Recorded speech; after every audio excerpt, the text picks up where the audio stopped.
Hi guys, welcome to Manual Education. आज बाबा जी का प्रोडिक्शन होने वाला है CET 2023 एग्ज़ाम्स को लेकर के।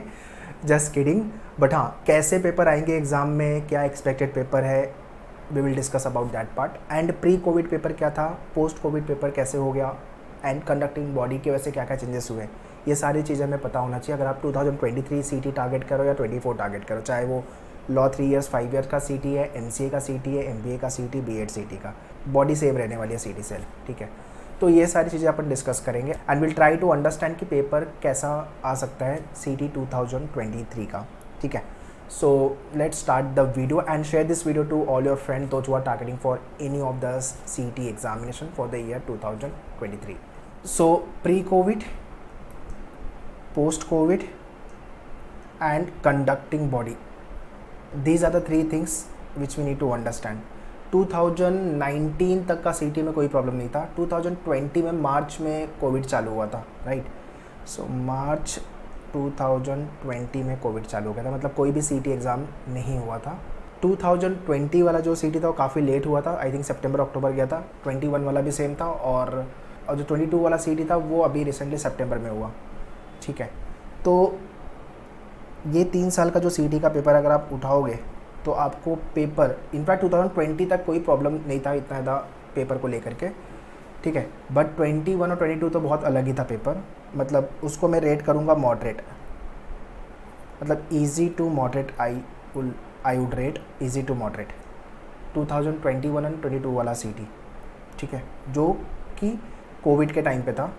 बट उसके पहले, कोविड के पहले अगर आप देखोगे 2018 का CET उठा लो, 19 का CET उठा लो, पेपर टफ था। पेपर मतलब मॉडरेट टू डिफ़िकल्ट के रेंज में आप बोल सकते हो। पेपर का जो लेवल उस समय होता था वो मॉडरेट टू डिफ़िकल्ट होता था, ठीक है। सो हर साल का पेपर आई हैव अपीयर 2017 से लेके 2016 मिस हुआ था मेरे से, 17 से लेके टिल 2022 तक का सारे CET paper I have appeared and on the basis of my experience कि CET में क्या होता है, क्या नहीं होता है, क्या चेंजेस आते हैं और क्या नए टाइप के क्वेश्चन आते हैं। मतलब CET का पेपर बहुत अनएक्सपेक्टेड, अनसर्टेन है, कुछ भी नया ऐड करेंगे और आपको रेडी रहना पड़ेगा बाउंसर्स के लिए, ठीक है। तो वो सारी चीज़ें आपके टीचिंग करिकुलम या तो आपके क्लासरूम आपने ज्वाइन किया, लाइव क्लास ज्वाइन किया, तो उसमें आपको मिलती है, आपके टेस्ट सीरीज़ में मिलती है, so that you should not miss anything. अगर CET में कुछ नया भी आ गया तो आपको पता होना चाहिए, हम चांस नहीं ले सकते, बिकॉज CET का एग्जाम साल में एक ही बार होता है। So be ready for all kind of a bouncers. नया चीज़ तो आने ही वाला है, नया कुछ ना कुछ होगा ही होगा CET में, वो हर साल होता है, ओके। सो एक तो ये हो गया, pre COVID paper moderate to difficult था, और पोस्ट कोविड अभी, और during COVID you can say paper easy to moderate range में था। अब पोस्ट कोविड 2023 का पेपर मुझे ऐसा लगता है कि ये मॉडरेट टू डिफ़िकल्ट के रेंज में जाएगा। बट ये अगेन क्वेश्चन मार्क है कि कंडक्टिंग बॉडी कौन होगी। 2022 का पेपर किसी थर्ड पार्टी को दिया था, अब 2023 में देखते हैं कि कंडक्टिंग बॉडी सेम रहेगी या चेंज होने वाली है। अगर चेंज हुई तो पेपर अलग आना चाहिए, क्योंकि CET का जो लेवल है that is moderate to difficult. So Baba ji का प्रेडिक्शन तो ये बोलता है कि पेपर आपका मॉडरेट टू डिफ़िकल्ट रहेगा, तो आप प्रिपेयर अभी से हो जाओ। और हाँ, कंपटीशन आपका जितना इस साल था 2022 का जो कंपटीशन था उतना ही रहेगा, या तो फिर उससे बढ़ सकता है, कम तो नहीं आएगा, उससे बढ़ेगा ही कंपटीशन आपका, बिकॉज CET की अवेयरनेस धीरे धीरे मैक्सिमम स्टूडेंट्स को हो रही है और उनको ये भी क्लियर हो रहा है कि हाँ, CET लिख के अपने को महाराष्ट्र के किसी भी कॉलेज में एडमिशन मिलेगा, चाहे वो लॉ का CET हो, चाहे वो MCA MBA या B.Ed का CET हो, ठीक है।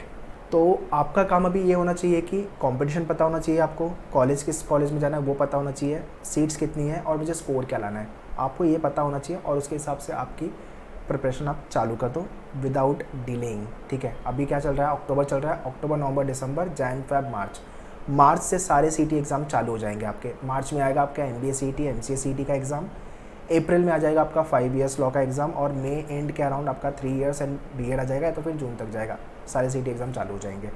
तो रफली 6-7 महीना बचा हुआ है आपके पास प्रिपरेशन को लेके। Start your preparation, don't delay your preparation, and in case if you want any kind of assistant want to join us for the class, live class के लिए you can contact our team on this number. Classroom अगर आप Mumbai base हो then you can visit Borivali, Dadar and Vasai, okay. 23 and 24 both the year batches we have launch, because maximum जो board वाले student हैं, 12th board या तो ग्रेजुएशन बोर्ड, वो last year में ज़्यादा फोकस अपने बोर्ड एग्जाम पे करते हैं, that is why they start 1 year prior, ताकि 11th में वो या सेकेंड ईयर में दे स्टार्ट दियर प्रिपरेशन। सो आप भी वैसे ही कर सकते हो, सो दैट ज़्यादा प्रेशर भी नहीं आएगा, स्मूथली आपकी प्रिपरेशन होगी। And in case if you want to order the books, test series, sectional, full course program, तो ये सब तो अगर आपने क्लास ज्वाइन किया everything you will be getting complimentary. तो सबका लिंक मैंने डिस्क्रिप्शन में दिया हुआ है, kindly check the description, else directly you can contact our team on the given number. But हाँ, CET को इतना लाइटली मत लेना कि आराम से निकल जाएगा, लास्ट में 1-2 महीना पढ़ूंगा, किसी ने बता दिया, किसी दोस्त की बात सुन ली और उस हिसाब से आपने प्रिपरेशन चालू कर दिया, वो गलती नहीं करना, नहीं तो अगले साल CET आएगा, 1 साल वेट करना पड़ जाएगा अगर कुछ भी आपका स्कोर में ऊपर नीचे हुआ, अगर आप अच्छा कॉलेज टारगेट कर रहे हो तो वो ध्यान देना। ठीक है, चलो स्टार्ट करो आपकी preparation. All the very best, thank you.